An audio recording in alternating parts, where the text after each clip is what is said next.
Well, we've done a bit of blue paint and we've done a little bit of green paint, so now it's time to do a little bit of red paint.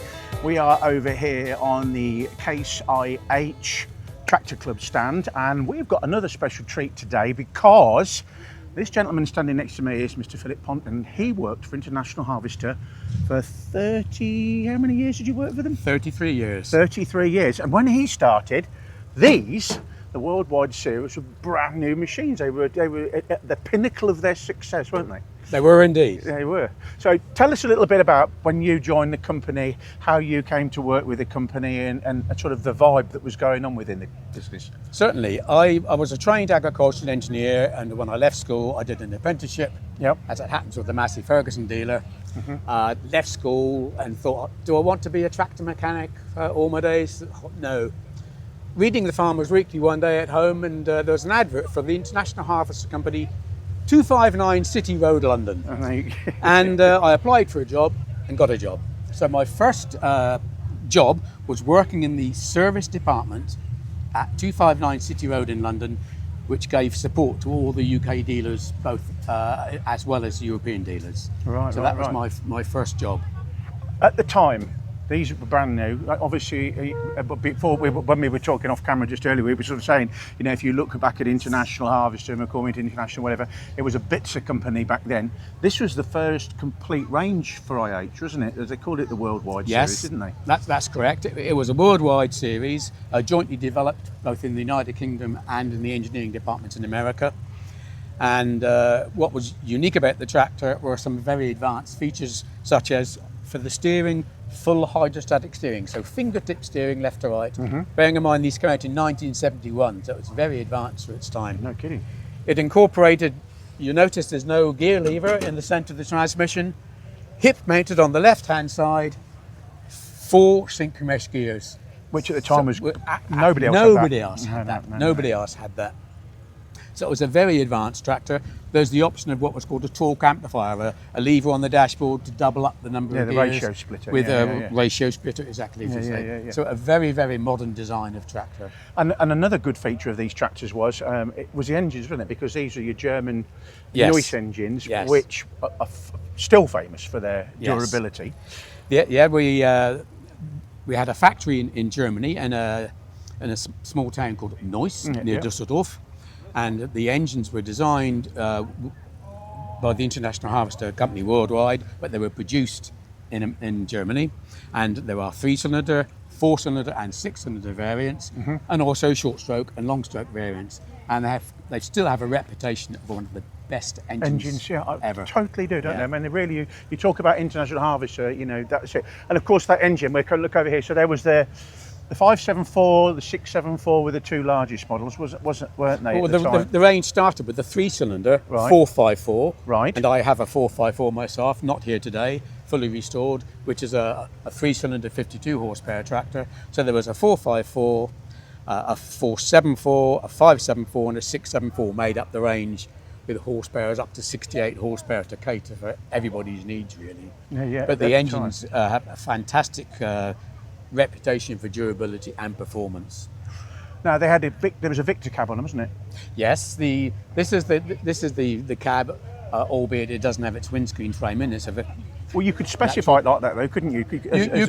You could purchase the tractor with the ROPS only. And my tractor, when it first went out to the dealership, went out with just the frame only. And my tractor originally had a Lamborn cab fitted to it, so the Lamborn company made a windscreen and a pair of doors and a canvas top. I've just learned something there because I didn't know they did that either. Yeah, so that was my tractor had that when it came out.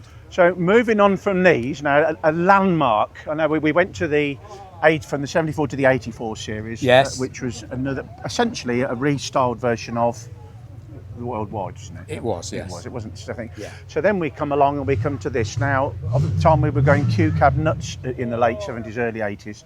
Tell us a little bit about, you know, the impact of the XL cab that we got here.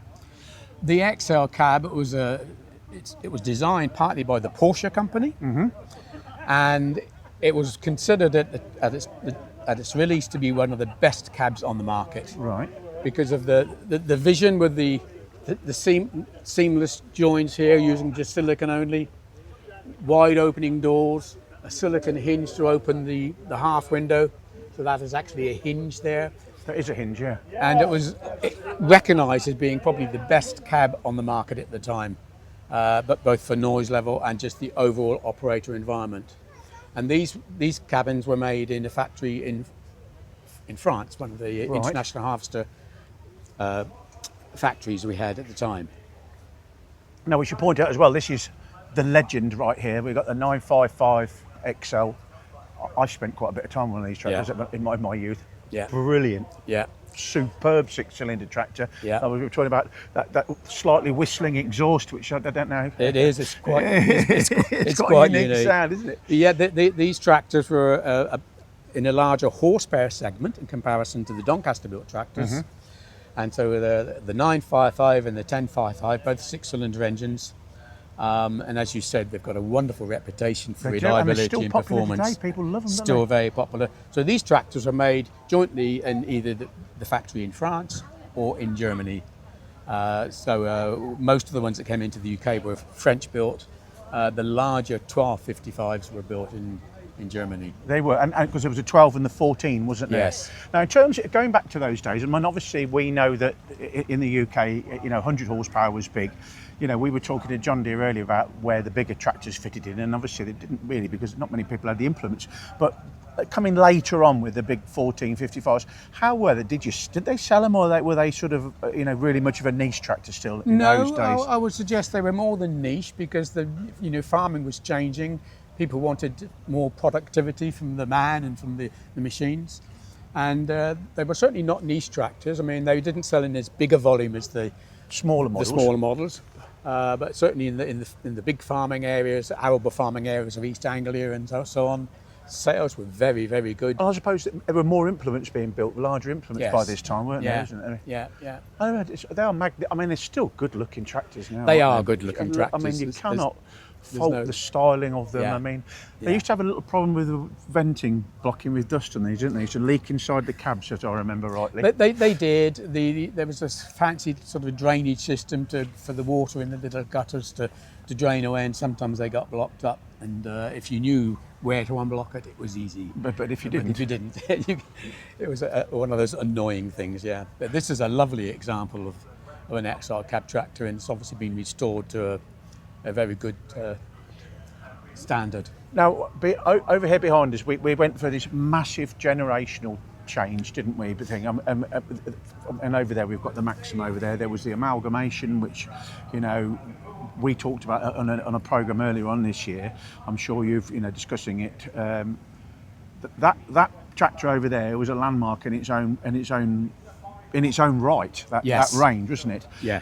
Tell us a little bit about the impact that had for you, for your dealers, for the company, because it was such a change from these to go to that style of a tractor. Was it a really big thing? Was it a hard sell, or did people just go, "Oh my God, I want one of those"? First of all, the launch took place in the United Kingdom in the National Motorcycle Museum, which is based in Birmingham. Yes, it is. Near the airport. That's where we had the launch. And when these tractors come out, they had a lot of features that the 956 or 1056 lacked.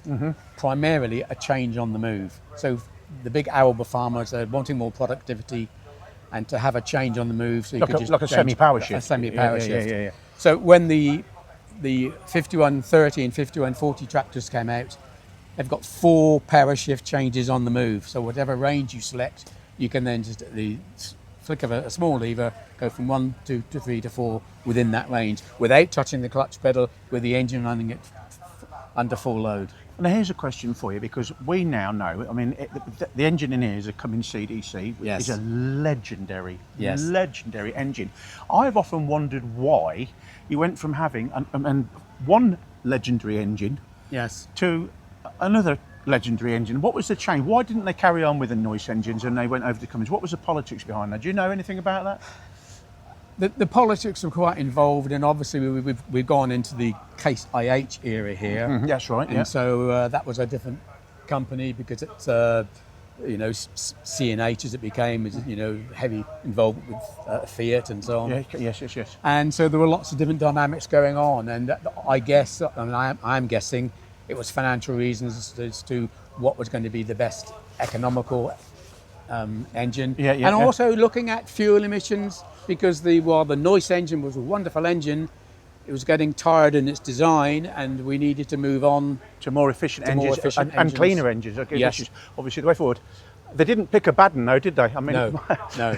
You said it's one of the best engines ever put in a tractor, in my opinion. Yeah, no question. So we've talked a little bit about, I mean, obviously we're wandering around here. We've talked a little bit about, you've told us that you've got, you know, your little worldwide series tractor at home, which is a specialist and spectacular design one. In your experience, which was the tractor that you think on the International Harvester or Case IH, which was the tractor in your tenure that made the most impact? Which would you say, God, this is really... I would suggest it was the 74 series, the little 454 that I've got and that family that were released in 1972, because at that time, so a 454 or 574 tractor, full hydrostatic power steering, 4 synchromesh gears to change on the move, the option of a hydrostatic transmission. That's right, they did the hydro, didn't they? Hydro 74s. And whilst the hydrostatic transmission was not perfect, it was the forerunner to the multi-parashift transmissions we have today. Yeah. And I've always a great believer in saying you can't go from just a synchromesh, a crash gearbox, to a multi-speed transmission that we have in modern tractors. There will always be steps in between. Yes. And the hydrostatic drive tractor was just that. It was innovative. Nobody else had anything like it. No. And for vegetable growers, where they wanted slow forward speed using PTO equipment, set the engine at the PTO for the PTO revs, and nothing would touch it. A bit like the modern, it's a forerunner to the CVTs that we have today, isn't it? Yeah. But this downfall for the hydro particularly was putting it onto heavy draft implements or trailer work. That's where it wasn't at its best. But sold in the right application. So I would say the tractor design that made the most impact was definitely the worldwide series, as I say, with their synchromesh 4-speed synchromesh transmissions, full hydrostatic power steering, and then as it developed through to the, as we saw earlier, the XL style of cab. Yeah. So that was the tractor for me, which was the most significant. And then that's the one that you've got, so that's the standout for you. That's your favourite, so to speak. It's favourite genre of tractor. It is, yeah. That's absolutely amazing. The club. You are involved with the club today, aren't you? Yes, Case IH Club UK is its name. Yeah. I've been on the committee for a number of years, and because I live in Scotland, it makes sense for me to do things that I can do from home. So I run the website for the club, and I'm quite heavily involved in social media with the Facebook page. And then I come to as many shows as I can, but I don't come to all of them because I'm living in Perthshire and it's a long way to come down. It is a long way to come. But it's good to be here at this show, that's for sure. We, on a closing note, I mean, I suppose at the very end of the day, I know some of these, there is some amazing stuff here, some American influence, everything else. I think, you know, we can't sort of walk off of here without giving a courtesy mention to the Bradford built tractors, can we? Because, you know, without really, there wouldn't have been really a presence for IH at all if it hadn't been for these. Exactly. And one of the things I would say is that the workmanship and the quality of the people we called it the Idle Works, because the factories in the suburb called Idle.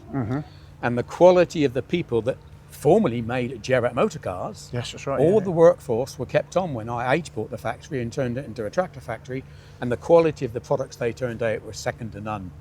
And it was a bedrock, I would say, of tractor production and for international tractor sales in the United Kingdom. Yeah, 100%. And you say you've got to still give them a nod because they were, and the fact that they sold so many of them, and there's still so many of them in existence, isn't there? Absolutely, yeah. Well, Phil, I've got to say to you, thank you so very much for spending a little bit of time with us, for giving us some wonderful insight into not only this exhibit, but, you know, into the world of International Harvester and Case IH. You're a gentleman, sir, and thank you very, very much. Well, thanks for the opportunity. It's been a pleasure, and I enjoy sharing the information that I've got. So thank you. That's brilliant. So let's go and find something else to look at.